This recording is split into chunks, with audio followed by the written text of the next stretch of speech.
Groove City. Hey, what's up? I'm Lefty. And I'm Rich Furniss, and welcome to another episode of Groove City. Yes. We are very excited today to bring the legend himself, Brooklyn's finest, now Queens, our good friend, Proper Villains. Yes. Hi, guys. Howdy. Technically Queens. I'm like 50 feet into Queens. Yeah. I know. I'm You're like right there. north Bushwick. Yeah, Ridgewood. Yeah. It's nice. It's a vibe. It's very much like Brooklyn still. It is very much Brooklyn. Except it's just cleaner. It is cleaner. And like when More the cars pass Cypress Avenue, they switch from drill music to bachata. Nice. Yeah. It just happens automatically. They just like turn the station. I think it's like a thing with like satellite radio. I love that. Yeah. Different zone, different district. Yeah, different vibes. Nice. Yeah. Well, we're here today to talk to you about your music history and past and what you got coming up. A little bit of all of the different time spectrums here, past, present, and future, and share the world some knowledge about you, I guess. Yeah. All right, cool. So I feel like a lot of people know you for the music you're making now and the music that you made before, but you've been DJing forever. And honestly, one of the things that has always surprised me, and we actually talked about this because one of my birthday parties, you went ahead and you just busted out a crazy hip hop set, which everyone's like, wait, what? They didn't see coming. How did you first get into doing music? Was it DJing first, producing first, or? It was, I'm old, by the way. So this was like the mid 90s. I got into dance music. I was a metalhead, and I discovered Nine Inch Nails, and I was like, screw this, I need a drum machine. Oh, interesting. And then like, What drum machine? Did you get a drum machine? I got like a computer. I mean, I got like a computer program. Smart move. Smart move, yeah. Because my parents had the computer, so I was like, oh, I just put software on this, I can make music. But I got really like it was like, all right, start off metalhead, industrial, cut my hair, techno. Bought like a yellow fleece and like some like snow camo, like big pants. I was like, all right, yeah, this is my jam. And then I was just like trying to figure out, like, I was like, techno and jungle and all that stuff's awesome. Like, how is it made? Because like, nowadays we have YouTube and they're like, and you just like, how is this made? You just type it in and like somebody will just tell you. And like no one told you in the late 90s. So like people were like, I don't know, you get a keyboard or turntables or something. So I was like, oh, I just got to get turntables. So I bought like these cheapo $300 turntable like setup. It was like, from the back of like Rolling Stone magazine. Yes. And like They knew their demo. yeah, and we had like two horrible belt drive. There were Linear Tech like terrible belt drive turntables. And like belt drive, if anyone knows anything about like archaic formats like record players, it had like a giant rubber band in it, and like the rubber band would spin. My first turntable was one of those. So you like pull it back, and then like it would just be like boing. Yep. Yeah. It And wasn't then as smooth as the direct drive techniques. no. Definitely not. Yeah, and it those came rubber bands can stretch out too and mess up the speed and everything. Oh yeah. The flux on them were Oh, crazy. and then it wore out, and I just like literally like my parents' newspaper like came in the morning, and I was like, oh, that's a rubber band. I was like, boom, and then just like the left one was just slower than the right one from now on. You just had to kind of like compensate. Yeah. And it had like a little like came with like a little sampler with like 5 seconds of sampling time that sounded. Can I curse on here? Sure. Yeah. Fucking garbage. It was just like, why is this like? It was just all the garbage you could get for $300. Yeah. And then I had maybe like 4 dance records that I'd gone, like I grew up on Long Island. I went to the city and bought like 4 dance records with all my money. And then I had like my mom's record collections, like Simon and Garfunkel and stuff. And I was just like, and like no lessons. There was no one else who DJ'd in my town. So it was just like, oh, maybe I'll sample this Simon and Garfunkel record on the sampler and then hit it while I play a house record, and just awful cassettes. So it's funny you say that. So everybody always talks about the old school versus the new school, and you know, you're both older heads. You know, I'm still young and in my prime, but do you think that you got more out of it because you had to learn a different way than just like being able to YouTube stuff? Do you think it brought like a different creativity because you weren't just like, oh, here's like a tech house template and here's how you make it, you know? Right. I mean, I think everything was just more original then, because like there was no one way. There was like no YouTube being like, here's how you do this beat. Like everyone just had their ass backwards way of doing it. Yeah. Like when I like eventually went to NYU, and then I could go to clubs, you know, and then just be like, oh, cool, I'm just gonna be the fucking weirdo who sits behind the DJ and like watches them for fucking 6 hours a night. And then it's kind of like pick things up like, oh, okay, just yank the record and that gets it back into place and that kind of stuff. Yeah. But I mean, there was like a bunch of my homies in college and we were all trying to produce. And it was weird. We're like, we each had like one leg of Voltron. Like my one buddy had like saved up all his money and bought like the EMU E6400 sampler. Yeah. No idea how to use it. Like came with an instruction manual like this thick. No mixing board, no keyboard, nothing. And then like another dude bought like a keyboard. And then like another dude went on like an FTP site and got like Cubase. So it was like between the four of us, we could have made a tune, and it never occurred to us to like all go into like one dorm room, put this all together, and like figure it out. Yeah, yeah. Dude, that's so funny you mentioned. I was thinking about that too, because that same thing happened. I had a similar experience, like very late 90s, early 2000s. Some of my friends, they're like, I'm gonna get into music. I'm gonna buy, my friend comes home with like a MS 2000. Yeah. And he's like, I don't know what to do with it, but let's plug it in and see what happens. And we were like playing like music with like guitars and drums in it. And we're like, let's see what the arpeggiator does. And like, brrr, all right, cool. What are we gonna do with that? Yeah. No idea. And then he bought also like a drum machine, like a groove, what was it, groove percano? No, who made those? A groove box. Groove like, box. I had one of those. Yeah. We're like, dude, we couldn't even like get it to play anything. We had no idea how to use those. I think what John said though is really interesting is I think it forced you, because I learned in a very similar manner as well. Like I had the sampler, my friend had the keyboard, you know what I mean? My other friend had the mixer. I had a bunch of friends who played live instruments and we tried to like figure out how to make it all work together. But we had to figure out how to make it all work together versus, and you even see this, and not no shade on anybody, but it's like you see this with like the charts now. It's like everybody's using very similar templates and how they do it. I mean, you and I talk about it sometimes about like how songs should be made. Back then it was such the wild, wild west that like everybody did things so differently. There was no template of how you should make it, you know, and it created so much more creativity. I mean, even like I was making a lot of music in like the Bloghouse days, you know what I mean? Like that had a little bit more formatting, but still it was so unique. And people would be like, oh, then it would be like this one guy is like, oh, we're using this wobble now. And then everybody would try to figure out how to make that one wobble sound. Or everybody's using breaths as their percussion. Now let's figure out how we can cut up all the breaths and use it as our hi-hat patterns, you know? That's funny. Yeah, I also remember like way back a long time ago when I was like playing in bands, this guy that I worked with, he's like, yo, let me do a remix for your stuff. He was like, metalhead gone industrial also. Yeah. And I'm like, all right, well, you're just like one man show. What are you gonna do? He's like, I'm gonna use MIDI. And I was just like, what is that? he's like, you'll see. So he made this whole like super industrial, really fast, high energy thing to like a metal song. Yeah. And he's like, check it out. I'm gonna bring it to you. And he brings me a mini disc.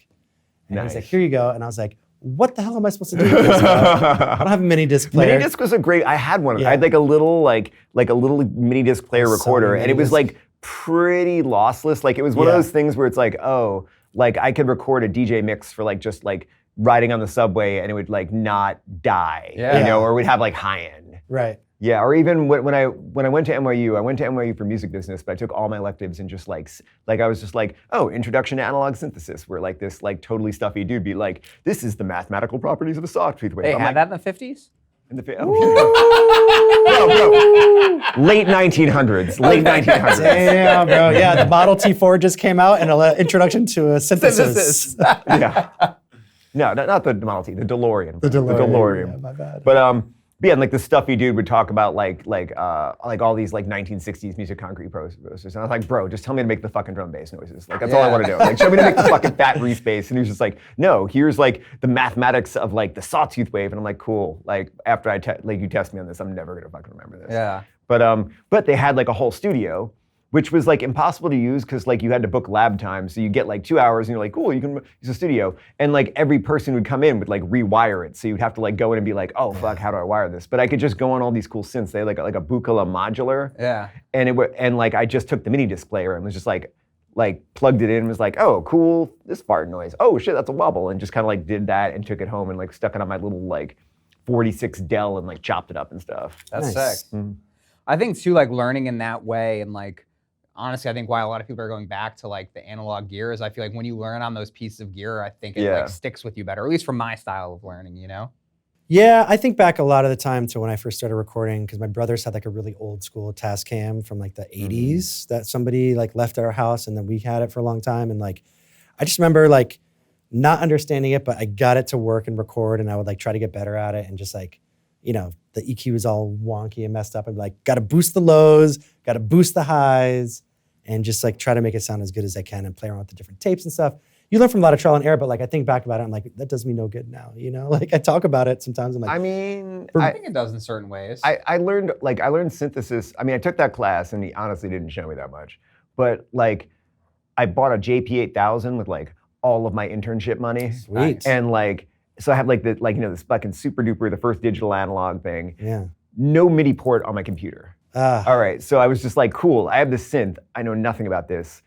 And I just kind of put it on my coffee table in the coffee table in the dorm room, and then just like my roommates would just be like smoking weed, whatever, and be like, all right, cool. And then just had headphones on and would just like watch like, I guess like Chappelle's show, and then just make weird noises. And every time I got a cool sound, I would just like save the patch. Oh, nice. Yeah, it's like weird they let me do that, but then I realized like they would come like the dudes from across the hall would come in down like mushrooms and be like, dude, do the synthesizer thing. And I'd hook up the stereo and like just like run some white noise through like an arpeggio at a low pass. People would be like, whoa. Like that was like a cool. They're like, John, make us sounds. And now they're called Gorgon City, everybody. Yeah. So. Exactly.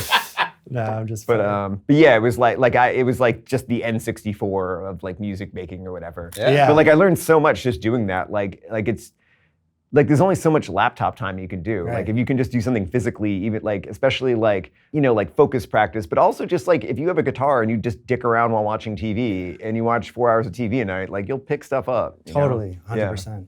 When did you get into DJing then, like gigging around and stuff like that? I mean, I think I got like real Technics right before I got to NYU, and I think I played like 1 or 2 gigs in the city like when I moved there. Like right at the beginning right of at college? Yeah, like probably like maybe like sophomore year of college. Do you remember where they were?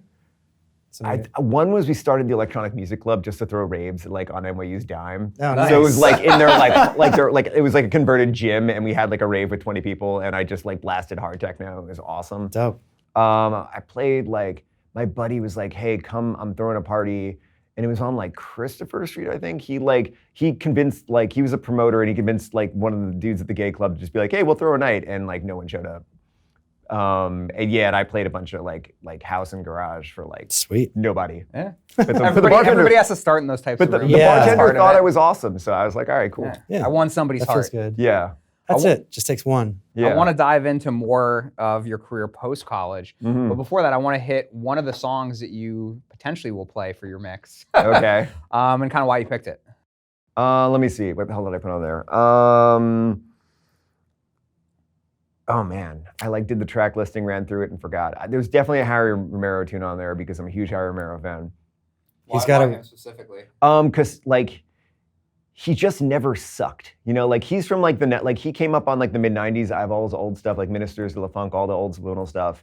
And then usually like around like 20 years into your career, you just sort of like you hit a point where you're like, oh cool, I can get like $4,000 to play in Europe, like X amount of times a year. Just coasting. Yeah, all I have to do is put out music, and I've had kids, so like I'll just like pick some like whatever garbage, and it doesn't matter if it gets any plays. And he just like, I think he took like a couple of years off, and he came back, and he's just like, yeah, I'm a club DJ, I make club food, and like just, there's always gonna be 4 fucking banger Harry Romero tracks every year. Like just like, he's just like, oh yeah, every day I go in and do this, and like just knocks it out. He's got a really dope collab coming out with Honey Love. If it didn't come out already, it's coming out very soon. Oh, okay. I think I heard that. That was in the in-flight? Yeah, I think that went out already. Yeah. It's a banger. Nice. So let's keep going then, I guess, on your DJ career post-college. Yeah. Let's see. I screwed around for a bunch of years. When did you start releasing music, if you don't mind me asking? Not until like 2008. Okay. I think like I got really heavy into production around 2001 because I remember 9/11 happened, and I was like, oh cool, they like blew up downtown, and I'd actually lived in the NYU dorms down like next to the World Trade Center and moved out like a month ago, and I was like, oh cool, I cheated death. And like everyone was super depressed, and I was like, I guess I'm gonna get really good with this crack copy of Cubase that my buddy gave me. So I spent a couple years doing that. Like graduated, dicked around for a couple of years doing like shitty jobs, and then like I think it was like right around 2008 started releasing music. Nice. It was a drum and bass record, right? If I remember correctly. Oh yeah, all right. There was 1 or 2 drum and bass records, but it was like they were straight to vinyl. They were only vinyl. They were, yeah, it was like vinyl only. Where like me and my old production partner, like kids. We're finally gonna do the close up. Kids, you have it so easy. You can email record labels with your computer. All right, so what we did back then was we took our record collections and we went, and there was an address on every single record. So you wrote down the address, you burnt a CD, which was like new at the time. We're Yeah. just like, oh shit, we can like burn this on CD. We don't have to like put this on a cassette. Yeah. And then you'd send the CD to like England, because all the drum and bass labels were in England, for like obnoxious amounts of money. It was like $10 to send this thing to fucking England. Not that free email. Yeah. I mean, honestly, it'd be like $100 now to send it. I tried sending a CD to somebody at a UK recently. Yeah. And it was like $100. Yeah, and then you just wait for like 6 months. Yeah. And just like pray and be like, oh cool, we just sent like $200 worth of CDs into the void. Yeah. And then we did that like You 2 can't even see if people listen to it like SoundCloud. Like, No. Oh my God, yeah, you can Dude. tell. You can totally creep on like the A&Rs now. It's amazing. Yeah. But yeah, and then like you might get an email back, and like half the emails were just like, oh yeah, not quite our thing, but like keep going, guys. Or like AOL Instant Messenger became a thing, so it's like, oh yeah, you don't have to spend $15 to send us a CD. Like you can just send it over the internet now. It takes only 4 hours. You know, like- Those are the days. Did you go in the chat rooms? You hit the chat rooms and message boards and stuff back in the AOL Yeah, I was on the days? Breakbeat Science message board. Nice. Which was like, I think everyone who was in drum bass in New York was on that message board. So it was kind of weird, where everyone would just get really drunk on weekends and just do obnoxious things, and then just like talk shit about it for the rest of the week.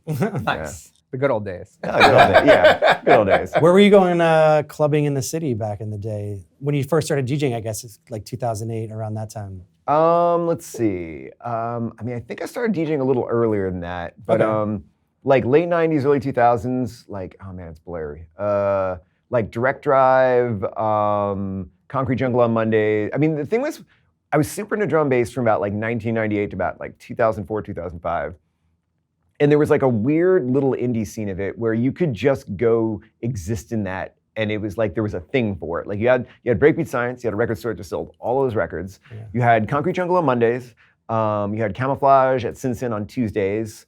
You had, I forgot the name of the party. It was like Crunchy and 101's party on Wednesdays. It was like North 10th. I forgot the name of the place. It's like a poke spot or pokeball spot or something now. Oh, But, wait, yeah. was it Red and Black? Might have been Red and Black. Yeah, I remember And that spot. then Thursdays was something else, I forgot. Fridays was like the wild card. That's when they used to throw like a big party having an English DJ. Saturdays was Direct Drive. And then Sundays was Test Press at, I think it was like Korova Milk Bar, and then they switched names. That place switched names like 3 times, but it was originally Korova Milk Bar. So you could just like, if you like didn't care about your body and sleep, like you could just be totally immersed in this thing and just like exist in like drum bass. Like I feel like that's 7 New days a York in week. general, New York Yeah. nightlife. I mean, back in that era when I had just moved here, like 2005, you could go out like every night of the week, and like the weekday parties were the best actually. they Like, were the Yeah, best. yeah. Monday through Thursday were like the best nights to go out, Yeah. and that was like kind of what was happening. But that's a cool part about New York. Mhm. I had a party series just called Weekday Trouble, and we'd take all the nights that clubs didn't want. We'd throw like Ugh. ragers at them. Oh, nice. Yeah. Yeah. I saw somebody doing parties in the city that were like early parties at like Cielo. Somebody was doing parties that ended at like 12, which like Annie Mac is doing now. She does like an earlier That's party. the thing saw we're that. trying to, me and my buddy are trying to do that. Yeah. Yeah. I've seen it happen Yeah. a couple times successfully. Like, I mean, I won't lie. I went out last night. By 12:30, I was ready to be home. Like, dude, Yeah. What was her name? Tasha Blank. Do you ever hear about her? She was a DJ. I think she's from Colorado originally. She used to throw a big party here that was at like Cielo, and it was like over by midnight. And people would like, I would see photos of like shirt off, sweaty, like Yeah. people like going in at like Well, because they 8, felt like 9 o'clock. they didn't have to hold themselves back because they were like, oh, I got to last. Like, no, I'm going to get all this energy out Yeah. now. I'm gonna be in bed by 12:30, 1 a.m., dude. Let's If go. tomorrow's not a There waste. was a party in Boston during like the Bloghouse days I used to play. What was it, Throde, which was really weird. It was Tuesday night. It started at 9 and ended at midnight because it was a weekday, and the Bars that close 12:30, the right? bars closed at 12:30, and also like the subway closes by 12:30. So they had to Close get at 12. yeah, not it even started at 12. So 12:30. everyone had to get home. But like it was at the Middle East, which was like a rock band. I mean, Yeah, yeah, I know the you Middle East. played the Middle East. Yeah, everyone Played the also- basement of the Middle East. yeah, and dude, and like that like the falafel joint upstairs, like Oh yeah. but yeah, but like the dude was like, come play my party. I'm like, on a Tuesday? I'm like, all right, cool. And like I got there at like 9, and then at like 9:30, like all these kids dressed in like peak Bloghouse era, like just like Dayglow bullshit. And then by like 9:45, like the ecstasy had kicked in, and I'm crowd surfing, and then at like 12, it's just like done, over, and I'm like back on the Bolt bus to New York City, and I'm like, what the fuck just happened? It was all the dream. Yeah. Amazing.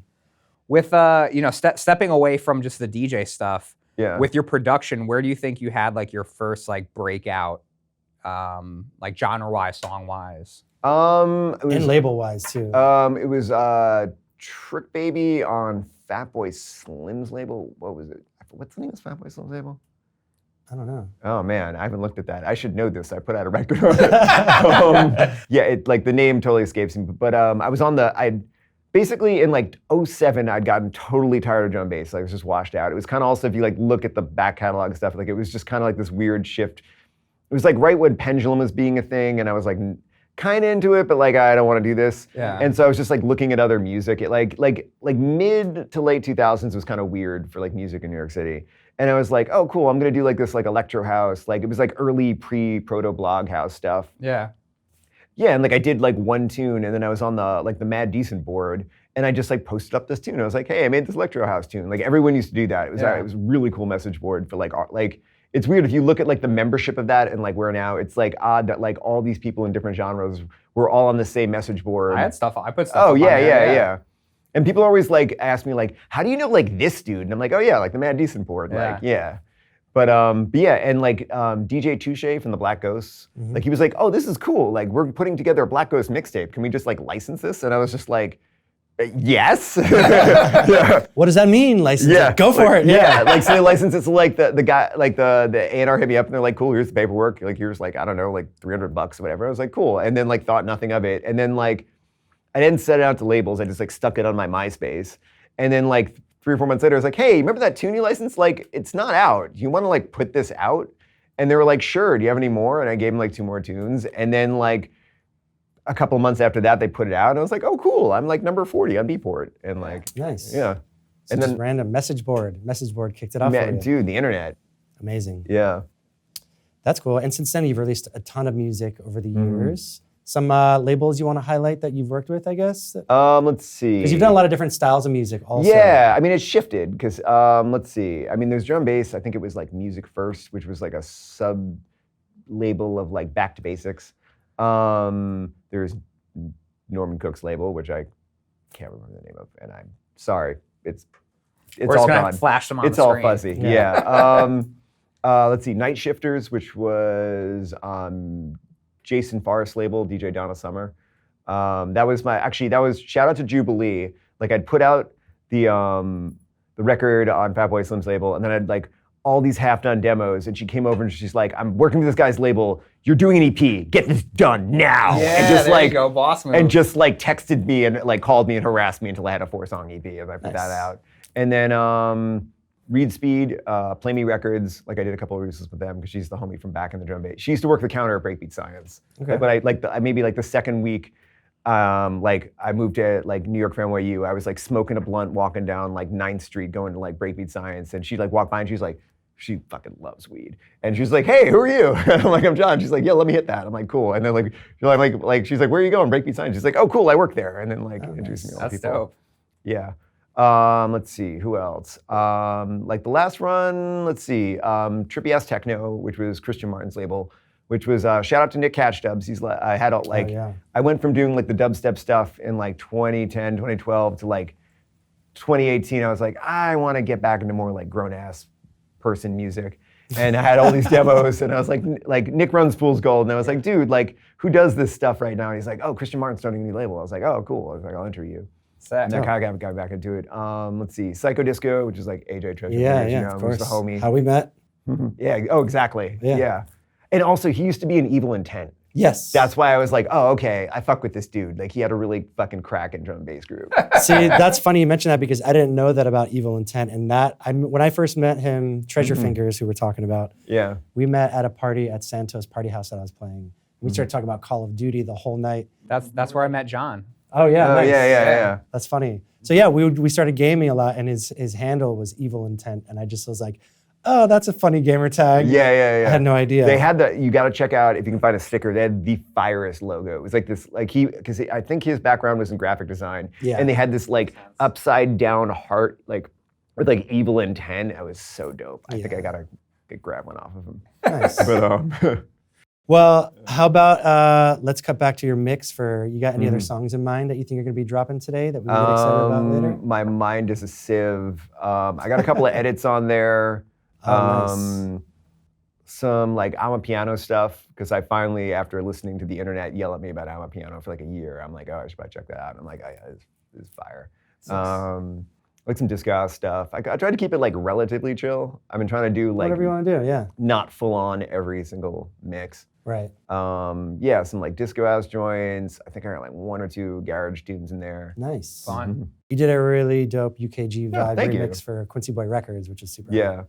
That was a fun vibe to get. It's one of my faves. Yeah, same.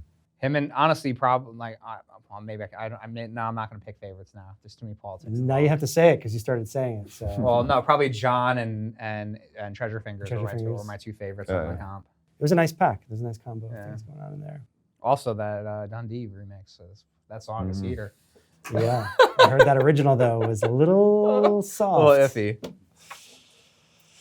Nice, dude. So what's coming up next on the radar for Proper Villains? We've been working on a lot of new music. We've been working on a collab. You guys have been working on a collab. We'll finish that collab. Hopefully we'll find a home for it. I'm sure we will. We have about 10 songs done at this point. Yeah. Yeah, working on stuff with you. Yeah, when did you two meet? I guess Santos Party House. Santos Party's house, yeah. Like back in 2009, 2010, something like that? 2010-ish, maybe, Yeah. 2011, something like that. It was when I was fresh to the scene. Oh, wow, yeah, you were just here. We got booked on a party together, and I remember you rolled Oh, you guys in. played at Santos together? Yeah. Yeah. And it was like in the basement. It was in the like basement. a Palms Oh, yeah, the Out basement. party or something, right? yeah, it was for a blog. Yeah. And I remember you walked in with a lot of people, and I thought that you were a rock star.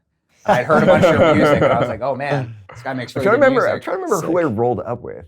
It was that dude, that kid Tanner, Oh, yeah, okay. and with like a bunch of other people. But you walked in with him. I'm like and I thinking knew 2012, Tanner. it was probably like Greg Udachi and like, yeah, probably like all the Palms Out dudes. Yeah. Yeah. Nice. Whatever happened to Joey from Palms Out, man? I miss that dude. He was a wild man. I don't know him. But I do miss Santos Party's house. Oh, I miss that place too. That That's had for like sure. great sound. Opening a club there in 5 years. Yeah, do it, make it happen. Bring it back. What is it now? Is it anything? I don't think it's I don't anything. know. At this rate, probably an H&M. Yeah. Yeah, that's something. But what else do you have on the horizon? Are you finally going to release some music? We've been talking about this Yes, for a while. I got back from vacation and I bought a whiteboard on Amazon. I wrote all the tunes that people came over and were like, yo, finish that. And like I'm just like going through the very laborious process of finishing them. Nice. It's that last 10% that is always the hardest of like finishing the tune. And then the worst part about music altogether is finding a home for it. Right. Making all these demos and then sending them out. It's all part of the process, I guess. Yeah. I mean, I'm curious for you two, because you guys make way more music than I do. How many songs do you think you've made that have just gone into the abyss in your music careers? A lot. But I also like spent a good chunk of my life producing music for other people and making a lot of pitch songs with songwriters. So I was like working with a publisher and doing sessions, trying to pitch John music. does So a lot of there's- that too, though. There's too. a ton of that. Yeah. Yeah, I'm sure. So there's definitely like a pretty high volume of stuff's in there. But of my own personal music, I'd say probably about 50% of the stuff I make Hundreds, gets thousands? signed every year. Hundreds of songs, thousands of songs? No, definitely in the hundreds Yeah. at this point.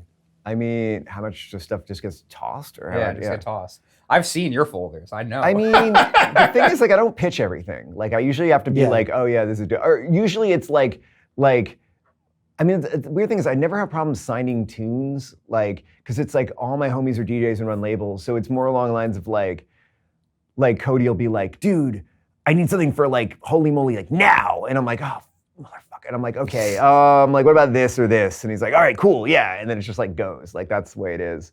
I mean, I'd say like at least half. Like, Well, you take like the starter idea approach where you have like a lot of like Yeah, early yeah. ideas, and then like if you want to try to play something and you like the vibe, you'll finish it from there. yeah, I mean, if like we're talking like finished tunes, like I have a really good hit. I would say like 75% gets signed. Yeah. But if you want to look at like Starts of projects. yeah, like loops. 45-second clips, like like it's a problem. Yeah. Like it's a legitimate problem. Your cataloging system is very good, though. So it's way Yeah. better than mine.